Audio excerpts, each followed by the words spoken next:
Web design and web development video টিউটোরিয়ালের পক্ষ থেকে আপনাদের সবাইকে স্বাগত জানাই আজকের web design Bangla video tutorial পর্বে। তো বরাবরের মতো আপনাদের সাথে আছি আমি মোহাম্মদ মুজাম্মেল হোসেন।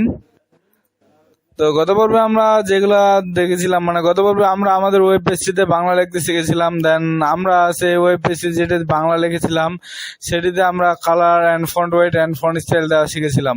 তো আজকে আমরা যেটা শিখবো সেটা একবারেই নতুন, বা এটা আমরা আগে কখনো করিনি। তো সেটার জন্য আজকে আমরা কিছু ডামি টেক্সট কপি করে নিব। তো আমি অলরেডি ডামি টেক্সট কপি করে নিছি। তো আমরা যে কাজটা আজকে করব সেটা আমরা গত পর্বে অবশ্য করেছি, সেটাই আমরা HTML এ করেছি। তো গত পর্বে আমরা HTML এ যে প্যারাগ্রাফ লিখেছিলাম সেই প্যারাগ্রাফ দেওয়া, আমরা এখানে আমি কতগুলো ডামি টেক্সট দিয়ে প্যারাগ্রাফ দিয়ে দিলাম এখানে, দেন Ctrl+S দিয়ে সেভ করলাম। আর এদিকে যে আমরা গত পর্বে যে আমরা CSS টা অ্যাপ্লাই করেছিলাম সেগুলো আমরা কেটে দিই, কারণ সেগুলো আমাদের প্রয়োজন পড়বে না। তো আমি এগুলো কেটে দিলাম। দেন এখানে আমরা যে কাজটা করব, আমাদের আজকে কাজের উদ্দেশ্য হচ্ছে যে আমরা যে CSS টা, আমি এটাকে সেভ করে নেই। এখন এটার আউটপুটটা আমি দেখে নেই। তো দেখুন এখানে কিন্তু অনেক বড় একটা প্যারাগ্রাফ চলে আসছে। তো এটাকে আমি জুম আউট করে নেই। তো এটাকে আমি আপনাদের সুবিধার জন্য জুম আউট করে নিলাম। তো এটা কিন্তু অনেক বড় একটা প্যারাগ্রাফ। তো এই প্যারাগ্রাফটাতে আমরা এখন ব্যাকগ্রাউন্ডে আমরা এই যে প্যারাগ্রাফ আছে এটা কিন্তু নিচে ব্যাকগ্রাউন্ডে যে আছে এটা কিন্তু সাদা। তো এই ব্যাকগ্রাউন্ডের নিচে আমরা এখন একটা পিকচার দিব। আমরা তো অনেক ওয়েবসাইট ভিজিট করে দেখি, তো ওয়েবসাইট গুলোতে দেখি যে কোথাও পিকচার দেওয়া আছে, তার উপরে অনেকগুলো লেখা আছে। তার সে লেখাগুলোকে আবার মাউসের কার্সার দিয়ে এইভাবে ধরা যায়, তো আবার কপিও করা যায়। তো সেটা আমরা কিভাবে করবো? আমাদের ওয়েব পেজে যদি প্রয়োজন পড়ে বা আমাদের স্টাইলিশের জন্য যদি আমরা দিয়ে থাকি, তো সেক্ষেত্রে আমরা কি করব? তো তার জন্য কোনো টেনশন করার কোনো প্রয়োজন নেই। সেক্ষেত্রে আমি এটা শিখিয়ে দিচ্ছি আপনাদেরকে। তো সেটা করার জন্য আমাদের যে CSS অ্যাপ্লাই করতে হবে সেটা হচ্ছে ব্যাকগ্রাউন্ড ইমেজ। তো ব্যাকগ্রাউন্ড ইমেজ দেওয়ার পর আমাদের এখানে একটা জিনিস যেটা খেয়াল করতে হবে, বা যেটা আমাদেরকে অবশ্যই করতে হবে, আমরা যখন HTML এ ব্যাকগ্রাউন্ডে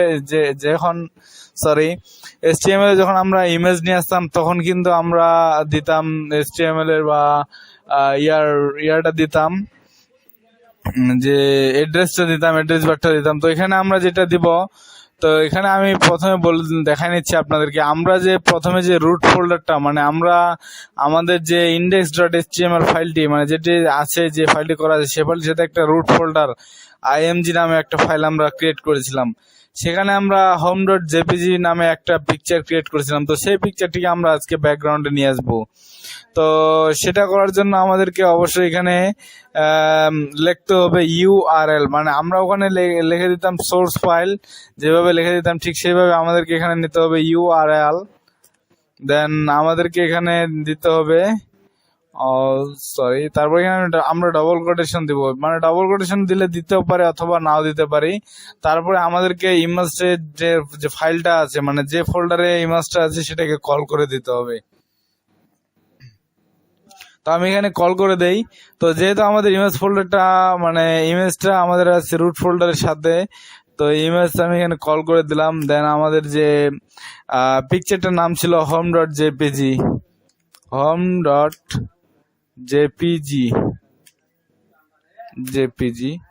তো এখানে আমি কল করে দিয়েছি, দেন Ctrl+S দিয়ে সেভ করি। এখন যদি আমরা আউটপুটটাতে দেখি, তো আউটপুটটাতে কি আসে দেখি। তো আউটপুটটাতে আমরা আসলাম, আউটপুটটাতে এখন এখানে রিলোড দেই। তো দেখুন আমরা আউটপুটটাতে রিলোড দিয়ে দেখতে পাচ্ছি এখানে অনেকগুলা কিন্তু পিকচার চলে আসছে, তার মধ্যে লেখাগুলো আসছে। তো আমরা তো আপাতত আমরা এখন কিন্তু ব্যাকগ্রাউন্ডে কিন্তু ইমেজ নিয়ে আসতে পারতেছি, এটা শিওর। তো আশা করি আপনারা বুঝতে পারতেছেন যে ব্যাকগ্রাউন্ডে কিভাবে ইমেজ নিয়ে আসতে লাগবে। কিন্তু এখানে একটা জিনিস খেয়াল করুন, ইমেজটা কিন্তু একবারে আসেনি, এটা কিন্তু বারবার আসছে। ইমেজটা কভার করার জন্য সম্পূর্ণ লেখাগুলোতে অনেকবার আসছে, যেমন এই পাশ থেকে এই পাশে অনেকবার আসছে। তো এখন এটাকে যদি আমরা অফ করতে চাই, বা এটাকে চাই যে একবার আসবে, তো সেজন্য আমরা কি করব?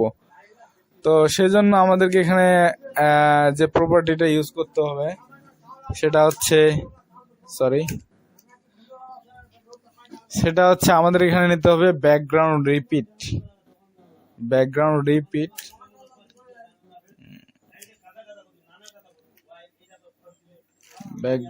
রিপিট দিয়ে দিলাম। ব্যাকগ্রাউন্ড রিপিট আমরা যদি এখানে নান দেই, দেন নান দিয়ে দিলাম, তো কন্ট্রোল এস ধরে সেভ করি। তো এখন আমরা আউটপুটটা দেখে নিই, নিজে দেখে নিই। মানে আমি তো বললে হবে, কিন্তু তারপর আমরা দেখে নিই আউটপুটটাতে। আমাদের নিজের চোখে না দেখলে তো আমরা বিশ্বাস করব না। তো দেখুন এখানে কিন্তু সবকিছু হারাই গেছে, তার মানে এখানে কোনো কিছু আসেনি। তো নিশ্চয়ই কথা ভুল হয়েছে আমাদের। তো আমরা দেখে নেই।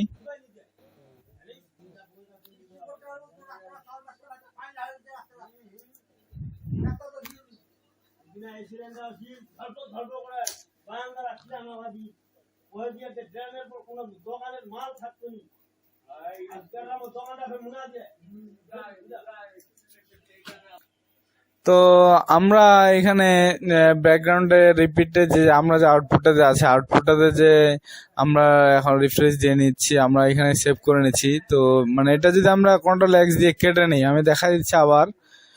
তো এটা আমি অফলাইনে আপনাদের কাজের জন্য করে নিয়েছিলাম। তো এখন যদি এটাকে আমরা এখানে আসে রিফ্রেশ করি, তো দেখুন অনেকগুলো পিকচার কিন্তু আসছে, অনেকগুলো পিকচার আসছে। মানে আমাদের প্যাকেট কভার করার জন্য অনেকগুলো পিকচার আসছে। তো আপনি যদি চান এটা একটাই পিকচার আসবে, মানে পিকচারগুলো এতগুলো আসবে না, তো সেক্ষেত্রে আপনি কি করবেন? সেক্ষেত্রে আপনাকে এখানে আমি যেটা দিয়েছিলাম সেটাকে এখানে এই জাস্ট এটুকু দিয়ে দেওয়ার লাগবে। দেন কন্ট্রোল এস ধরে সেভ করলে এটা আউটপুটটা আপনি দেখতে পাবেন। এই যে এখানে দেখুন, এখানে কিন্তু দেখতে পাচ্ছেন যে নো রিপিটের মানে নন রিপিট দেওয়ার কারণে এটা শুধু একবারই আসছে।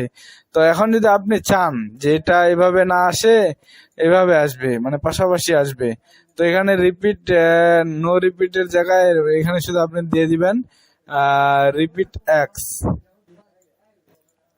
আমি এদিক থেকে কাটে দিই।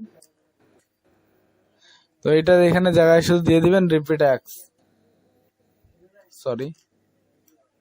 রিপিট এক্স, দেন কন্ট্রোল এস। তো এখন যদি আপনি এটা আউটপুটটা দেখেন, তো দেখতে পাচ্ছেন এটা কিন্তু পাশাপাশি আসছে, মানে পাশাপাশি বলতে কি বাম থেকে ডানে গেছে। তো এখন যদি আপনি চান যে এটাকে আপনি উপর থেকে নিচে নিয়ে আসবেন, মানে এখান থেকে এদিক নিয়ে আসবেন, নিচে নিয়ে আসবেন, তাহলে সেক্ষেত্রে আপনি কি করবেন? সেক্ষেত্রে আপনি এখানে এক্স এর পরিবর্তে ওয়াই দিয়ে দিবেন। এই যে এক্স আছে, এক্স এর পরিবর্তে শুধু ওয়াই দিয়ে কন্ট্রোল এস দিয়ে সেভ করবেন। দেন আপনি এখানে আউটপুটটাতে দেখেন, তো এটা কিন্তু আপনার বর্তমানে আমরা রিলোড দেই নাই, বর্তমানে কিন্তু এটা কিন্তু বাম থেকে ডানে আছে। তো এখন যদি আমরা রিলোড দেই, তো এখানে রিলোড দিয়ে এখন আপনারা দেখতে পাচ্ছেন যে এটা উপর থেকে নিচে চলে আসছে। তো এর মানে বুঝতে পারতেছি যে আমরা যে ব্যাকগ্রাউন্ডের ইমেজটা আমরা আমাদের ইচ্ছা মতো দিতে পারতেছি। তো এখানে আরো একটা বিষয়, ব্যাকগ্রাউন্ডের সাইজ। তো এটাকে আমরা আপাতত নান করে দেই, নো রিপিট করে দেই আপাতত,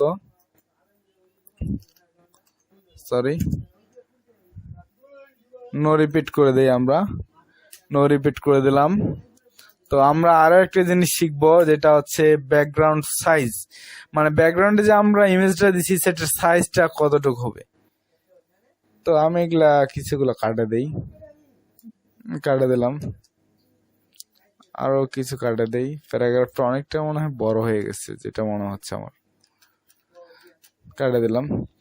তো আমি এখানে ব্যাকগ্রাউন্ডের যে সাইজ আছে সেটা আমরা দেওয়ার চেষ্টা করব। তো ব্যাকগ্রাউন্ড সাইজের জন্য অবশ্যই আমাদেরকে ব্যাকগ্রাউন্ড নিতে হবে, দেন আমাদেরকে নিতে হবে সাইজ, এস আই নিচে আমাদেরকে সাজেস্ট করছে, সাইজ, দেন আমরা এখানে কন্ট্রোল ভি। তো এখানে একটা কথা, ব্যাকগ্রাউন্ডের যে পিকচারটা আছে সেটার সাইজের কথা বলা হচ্ছে এখানে, যে ব্যাকগ্রাউন্ড ইমেজ সাইজ। মানে আমি দেখা দিচ্ছি, এই যে ইমেজটা আছে, ইমেজটা আমি আগে লোড দিয়ে দেখে নিই। আমি এটাকে কন্ট্রোল এস দিয়ে সেভ করে নিলাম, দেন এটা আউটপুটটা দেখি। এটা কিন্তু নো রিপিট আছে, মানে এই যে ব্যাকগ্রাউন্ড এই যে পিকচারটা আছে, এই পিকচারটা এটুকু, এই যে এই যে পিকচারটা আছে, এই পিকচারটুকুর সাইজটা মানে আমরা এখন এখানে কল করব। এখানে যদি আমরা ব্যাকগ্রাউন্ড সাইজ 250 সরি, আমার এদিকে আসতেছে কেন?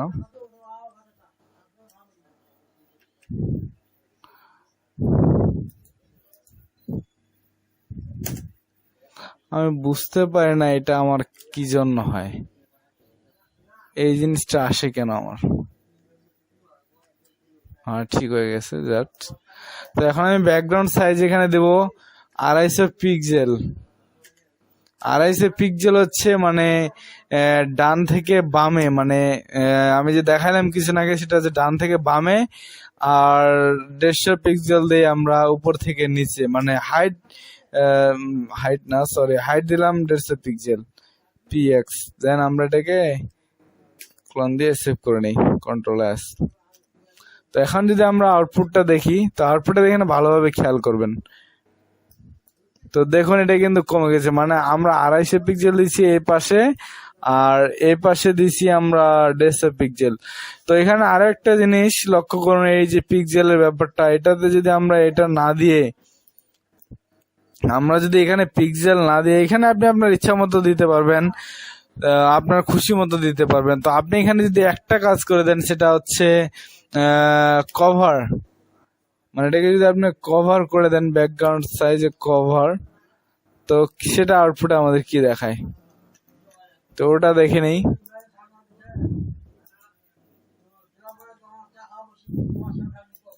তো দেখুন, দেখতে পাচ্ছেন মানে কভার দেওয়াতে আমাদের যে ইয়াটা আসছে, প্যারাগ্রাফটা আসছে, সেটাতে কিন্তু মানে একবারে ফুল ইমেজটা চলে আসছে, মানে সম্পূর্ণ প্যারাগ্রাফটা আমাদের এখানে কভার করে নিয়ে নিচ্ছে পিকচারটাতে। তো আজকে আমরা ব্যাকগ্রাউন্ডে ইমেজ দিয়ে নিয়ে আসা শিখলাম। তো আশা করি আপনারা বুঝতে পারছেন, এগুলা ভালোভাবে প্র্যাকটিস করুন বাসায়, কারণ প্র্যাকটিস না, আমি একটা কথা বারবার বলতেছি, আপনাদের বাসায় প্র্যাকটিস না করলে এগুলা আপনাদের মনে থাকবে না, দেন আপনারা কোডিং করতে পারবেন না, কোডিং এর সমস্যা হবে। তো আশা করি আপনারা সকলে বুঝতে পারছেন। তো আজকে আমরা আমার এই ভিডিও এখান পর্যন্ত শেষ করতেছি। আগামীতে আবার আমরা নতুন কোনো ভিডিও নিয়ে আসবো আপনাদের সামনে।